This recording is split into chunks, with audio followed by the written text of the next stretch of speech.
नमस्कार। मैं ज्योतिषाचार्य संजीव।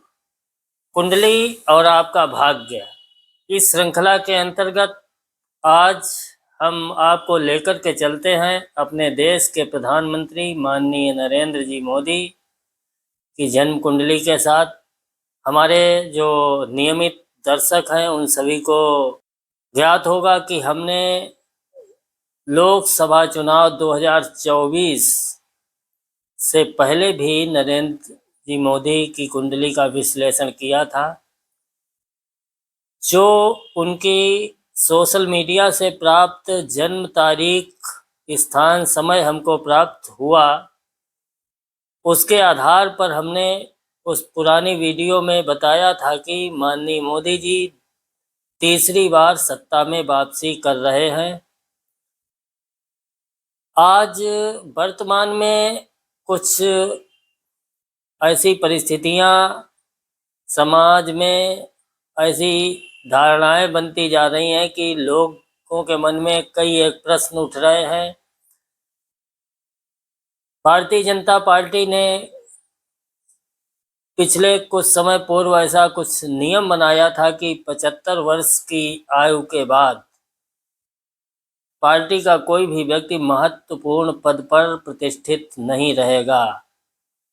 तो हालांकि कई एक वरिष्ठ नेता उस समय उनको मुख्य राजनीतिक धारा में न लेकर के उनको मार्गदर्शक मंडल में कर दिया। उसमें लाल कृष्ण आडवाणी जी, मुरली मनोहर जोशी, कई बड़े बड़े नेता मार्गदर्शक मंडल में चले गए। तो लोगों के मन में ऐसी धारणा, ऐसे विचार आ रहे हैं कि सितंबर 2025 में माननीय मोदी जी की आयु भी 75 वर्ष हो जाएगी। तो मन में शंकाएं उठती हैं कि क्या मोदी जी प्रधानमंत्री का पद छोड़ देंगे या कुछ ऐसा राजनीतिक भूचाल आएगा, राजनीति में ऐसी उथल पुथल होगी कि मोदी जी को सत्ता से बाहर जाना पड़ेगा। तो इन सभी विचारों को सोचते हुए हमने भी माननीय नरेंद्र मोदी जी की सोशल मीडिया के आधार पर जो हमको डेट ऑफ बर्थ और बर्थ टाइम, बर्थ प्लेस प्राप्त हुआ, उसके आधार पर कुंडली का आज पुनः विश्लेषण किया। सोशल मीडिया से प्राप्त जानकारी के अनुसार माननीय मोदी जी का जन्म 17 सितंबर 1950, जन्म समय पूर्वाह्न 11 बजे और जन्म स्थान मेहसाना, गुजरात। तो इस आधार पर हमने एक बार पुनः माननीय मोदी जी की कुंडली का आज विश्लेषण करने का प्रयास किया। तो हम अपने दर्शकों से निवेदन करना चाहेंगे कि हमारे साथ इस वीडियो के अंत तक बने रहिए। हम माननीय मोदी जी की जन्म कुंडली का एक एक ग्रह से संबंधित पहलू, उसका ज्योतिषीय विश्लेषण करने का प्रयास करेंगे। हमारे ज्योतिष शास्त्र के जो विद्वान मित्र हैं उनसे भी निवेदन है कि अगर इसमें यदि आपको कुछ लगे कि कोई कमी रह गई है या हमारा विश्लेषण अपूर्ण रह गया है, तो आप अपनी उचित राय के द्वारा हमारा मार्गदर्शन कर सकते हैं। एक और विशेष बात, चूंकि विषय बहुत महत्वपूर्ण है, मन में शंकाएं बहुत बड़ी है कि 2025 में सितंबर के बाद क्या होगा। मोदी जी कहीं ऐसा तो नहीं, जैसा कि वो पहले बता चुके हैं कि हम तो फकीर हैं, झोला उठा करके चल देंगे। कहीं ऐसा तो नहीं कि वो झोला उठा करके ही चल दें। तो 17 सितंबर 2025 से जो उनका 76वां वर्ष प्रवेश होगा, उसके आधार पर वर्ष कुंडली का भी मैं विश्लेषण करने का प्रयास करूंगा इस वीडियो में। हालांकि वीडियो लंबी हो सकती है, लेकिन पुनः आग्रह कि चर्चा में बने रहिए, वीडियो को अंत तक देखिए। आपको हम महत्वपूर्ण जानकारी देने का प्रयास करेंगे। तो चलते हैं माननीय मोदी जी की कुंडली की ओर। 17 सितंबर 1950, जन्म समय दोपहर 11 बजे, जन्म स्थान मेहसाणा, गुजरात के इस गणित के आधार पर जो कुंडली बनकर के आती है माननीय मोदी जी की, वो वृश्चिक लग्न की कुंडली है और ग्रहों की स्थिति यह है कि सूर्य ग्रह कुंडली के एकादश भाव में कन्या राशि में 0 डिग्री पर, चंद्रमा ग्रह लग्न में वृश्चिक राशि में 8 अंश पर, और मंगल ग्रह लग्न में ही 0 डिग्री पर वृश्चिक राशि में विराजमान है, यानी मंगल नीच स्थिति में है। और बुध ग्रह कन्या राशि में लाभ भाव में 0 डिग्री पर, यानी अपनी ही राशि में है लेकिन 0 डिग्री पर है। बृहस्पति ग्रह कुंडली के चतुर्थ भाव में, यानी कुंभ राशि में 6 डिग्री पर। शुक्र ग्रह कुंडली के 10वें भाव में सिंह राशि में 16 डिग्री पर। शनि ग्रह कुंडली के 10वें भाव में सिंह राशि में 29 डिग्री पर। राहु ग्रह कुंडली के 5वें भाव में मीन राशि में 5 डिग्री पर। और केतु ग्रह कुंडली के लाभ भाव में कन्या राशि में और 5 डिग्री पर स्थित है। तो एक कुंडली में स्थित ग्रहों की हमने बात की। अब जैसा कि कुंडली विश्लेषण करते समय ग्रह स्पष्ट, तो हमने ग्रहों की डिग्रियां बता दी, ग्रहों का स्थान बता दिया। अब मुख्य होता है जब कुंडली विश्लेषण किया जाता है कि ग्रहों की महादशा, कलयुग में विंशोत्तरी दशा और योगिनी दशाओं का विशेष उल्लेख है। हालांकि नेपाल आदि राष्ट्रों में त्रिदशा का भी वर्णन मिलता है, लेकिन हमारे यहाँ जो भारत की वैदिक ज्योतिष है उसमें वर्तमान समय के आधार पर विंशोत्तरी और योगिनी दशा अंतरदशाओं का ही विश्लेषण किया जाता है। हालांकि कृष्णमूर्ति आदि पद्धति में प्रत्यंतर दशा और सूक्ष्म दशा का भी विस्तृत उल्लेख करके लोगों को सटीक भविष्य की जानकारी केपी सिस्टम वाले देने लगे हैं। लेकिन वैदिक ज्योतिष में बहुत ज़्यादा स्थूलता की ओर, सूक्ष्मता की ओर तब जाया जाता है जब स्थूल गणित से चीज़ें समझ में नहीं आती हैं। तो यहाँ पर मैं समझता हूँ कि बहुत अधिक प्रत्यंतर दशाओं में और सूक्ष्मांतर दशाओं में जाने की आवश्यकता नहीं पड़ेगी। विंशोत्तरी महादशा और अंतरदशा से ही कुंडली का विश्लेषण विधिवत हो जाएगा, क्योंकि जो राजनीति से संबंधित लोग होते हैं और जो वर्तमान परिस्थितियां होती हैं उनसे बहुत कुछ अनुमान भी लग जाता है। जैसा कि हमारे ज्योतिष शास्त्र का एक नियम है कि गणितागत नियम देश काल और परिस्थिति के आधार पर फला देश का विचार किया जाता है। तो इसमें हमें बहुत अधिक सूक्ष्मता की ओर जाने की आवश्यकता नहीं पड़ेगी। विंशोत्तरी दशा के अनुसार माननीय मोदी जी की 21 नवंबर 2021 से 27 नवंबर 2028 तक मंगल की महादशा रहेगी। अब वर्तमान में जो विंशोत्तरी महादशा है उसके अंतर्गत 27 मई 2025 तक मंगल में शनि की अंतर्दशा रहेगी और 27 मई 2026 तक मंगल में बुध की अंतर्दशा रहेगी। यानी कि 27 मई 2025 से मंगल की महादशा में बुध की अंतर्दशा आएगी। समय इसलिए महत्वपूर्ण है कि 17 सितंबर 1950 जो कि उनकी जन्म तिथि है वो मंगल की महादशा में बुध की अंतर्दशा में आएगा। अब मंगल और बुध की स्थिति का यदि विचार करें तो माननीय मोदी जी की कुंडली में मंगल कुंडली के 6ठे भाव का और लग्न का स्वामी होकर के लग्न में ही बैठा हुआ है। लग्न का स्वामी यदि लग्न में हो तो बहुत अधिक मजबूत माना जाता है। हालांकि मंगल जैसा कि हम पहले बता चुके कि 0 डिग्री पर है, लेकिन चूंकि अपने ही घर में है, अपनी ही राशि में है, तो मंगल की स्थिति बहुत मजबूत है। और आप यदि समग्र विचार करें तो चंद्रमा की महादशा, क्योंकि चंद्रमा भाग्य भाव का स्वामी है और केंद्र में बैठा हुआ है, तो चंद्रमा की महादशा ने माननीय मोदी जी को देश का प्रधानमंत्री बनाया और उसके बाद मंगल की महादशा में वो लगातार तीसरी बार प्रधानमंत्री बने।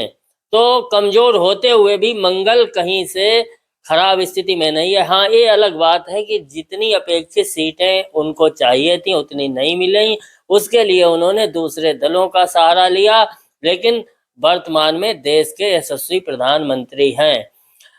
फलित ज्योतिष में भी लिखा है कि लग्ने लग्नपतिर्बलान्वित वपुः केंद्रे त्रिकोणे शिवम। लग्न का स्वामी यदि केंद्र में हो यानी 1 4 7 10, त्रिकोण में हो पंचम भाव और नवम भाव, शिवम यानी लाभ भाव में हो तो प्रच्छा जन्म विवाह मान तिलके कुर्या नृपम तम ध्रुवम सच्छीलम विभवान्वितम गजयुतम मुक्तात पत्रान्वितम जातम निम्न कुले विभूति पुरुषम संसंति गर्गादयः।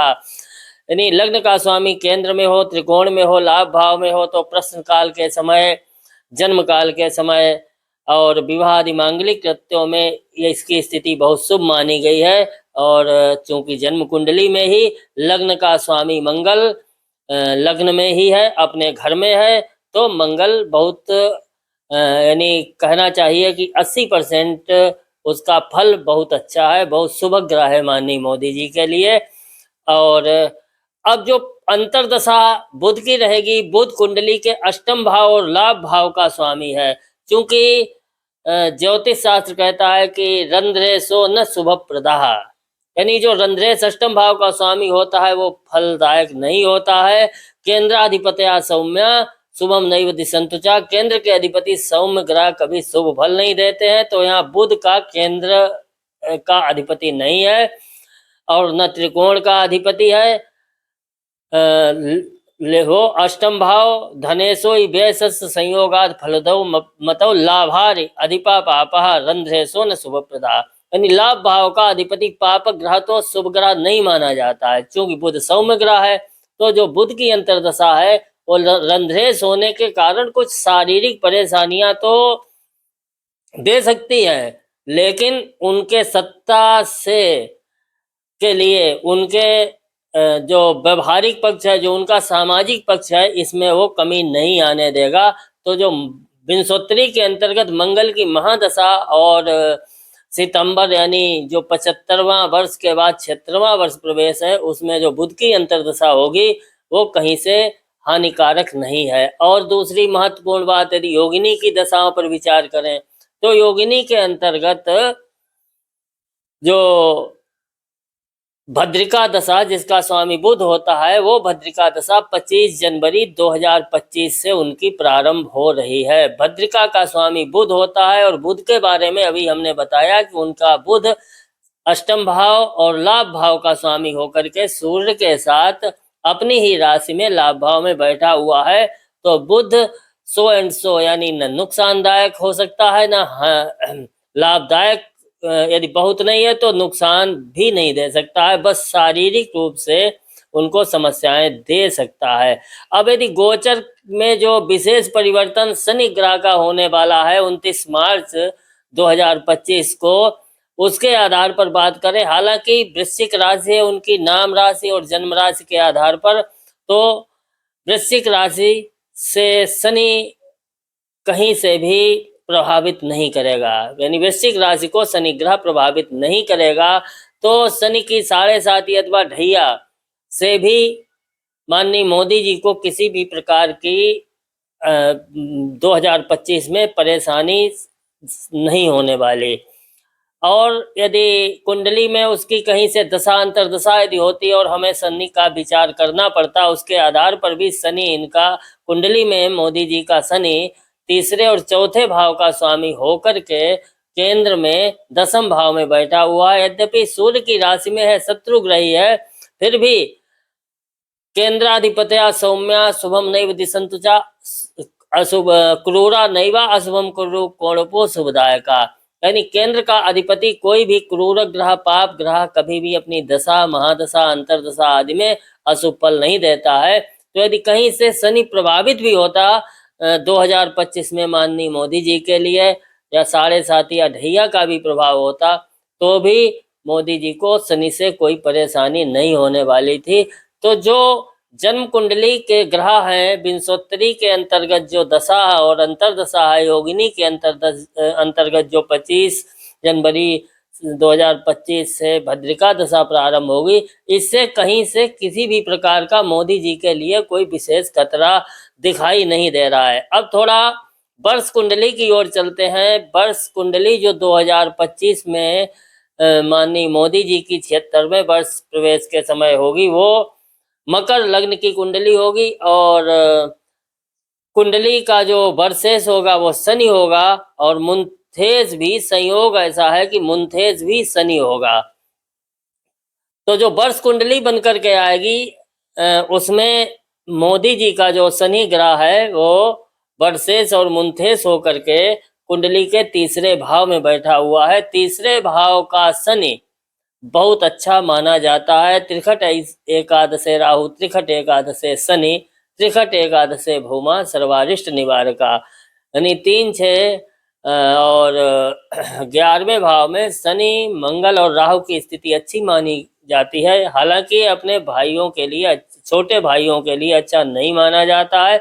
तो वर्ष कुंडली के आधार पर शनि ग्रह मोदी जी की वर्ष कुंडली में तीसरे भाव में बैठा हुआ है। अब चूंकि वे जिस प्रकार का जीवन जीते हैं उसमें उनके लिए, उनके मन में, उनके विचारों में अपने परिवार, घर के लिए कोई स्थान नहीं है। पूरा भारत ही उनका घर परिवार है। तो जो उनके रक्त से संबंधित छोटे भाई हैं उनको यदि पीड़ा हो भी तो इससे माननीय मोदी जी को किसी भी प्रकार की समस्या नहीं आने वाली। नहीं कि मुंथेस और बरसेस बहुत ही अच्छी स्थिति में है, क्योंकि कुंडली का लग्नेश मंगल है और मंगल की स्थिति वर्ष कुंडली में मंगल चौथे और एकादश भाव का स्वामी होकर के कुंडली के 10वें भाव में बैठा हुआ है। तो मंगल भी क्रूर ग्रह माना जाता है, ये भी बहुत अच्छी स्थिति में है।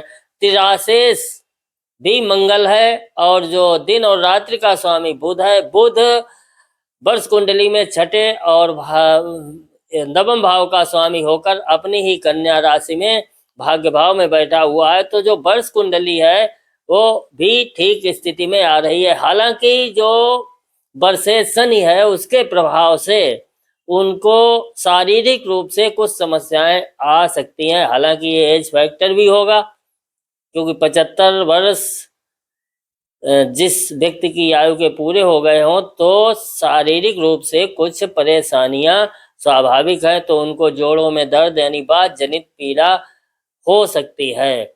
तो ये जो हमने स्थूल रूप से माननीय मोदी जी की कुंडली का विश्लेषण किया, जो मन में आप सभी के, हमारे भी मन में शंका है कि कहीं ऐसा तो नहीं मोदी जी 2025 में सत्ता को छोड़ रहे हों, सत्ता से अलग हट रहे हों, या कुछ ऐसी राजनीतिक परिस्थितियां बने कि मोदी जी को पद छोड़ना पड़े। तो इस कुंडली के आधार पर ऐसी कोई भी संभावना दिखाई नहीं दे रही है। इसलिए हम सभी को आशान्वित रहना चाहिए, एकदम निश्चिंत रहना चाहिए कि अभी मोदी जी अपना कार्यकाल पूरी तरीके से पूर्ण करने में समर्थ हैं। और जो जन्म कुंडली के आधार पर, गोचर जनित ग्रहों के आधार पर जो परिस्थितियां हैं ग्रहों की, वो पूरी तरीके से माननीय मोदी जी के पक्ष में हैं। तो मोदी जी कहीं से भी सत्ता नहीं छोड़ रहे 2025 में। हालांकि कुछ गोचर जनित परिस्थितियां इस प्रकार की हैं कि अन्य पिछले वर्षों की अपेक्षा जो राजनीतिक उठापटक है वो पूर्व की अपेक्षा 2025 में अधिक होने की संभावना है। कुछ प्राकृतिक आपदाएं भी 2025 में सामान्य से अधिक मात्रा में प्रभावित करेंगी। हो सकता है कि सरकार की कार्यशैली पर विपक्ष तमाम प्रकार के आरोप लगाए, लेकिन राजनीति में ये सब चलता रहता है। अपने भारत में ही नहीं, लगभग हर देश में ये सब चीजें, राजनीतिक उठापटक चलती रहती है। लेकिन मोदी जी के लिए किसी भी प्रकार का कोई खतरा, मोदी जी कहीं से भी सत्ता छोड़ने वाले नहीं, वो अपना कार्यकाल पूरा करेंगे। इस प्रकार का जो ज्योतिषीय अनुमान है वो आज के इस विषय में हमने आपके सामने प्रस्तुत किया। और इसी के साथ आज की इस चर्चा को यहीं विराम देते हैं। धन्यवाद। कृपया करके हमारे वीडियो को लाइक, सब्सक्राइब और शेयर कीजिए। अपनी अमूल्य राय से भी आप हमारे जो यूट्यूब का जो कमेंट बॉक्स है इसमें अपनी राय लिख करके हमें आप अवगत करा सकते हैं। अपनी जन्म कुंडली का विश्लेषण कराने के लिए अथवा वास्तु संबंधी किसी परामर्श के लिए स्क्रीन पर दिए गए हमारे मोबाइल नंबर पर आप हमसे संपर्क कर सकते हैं।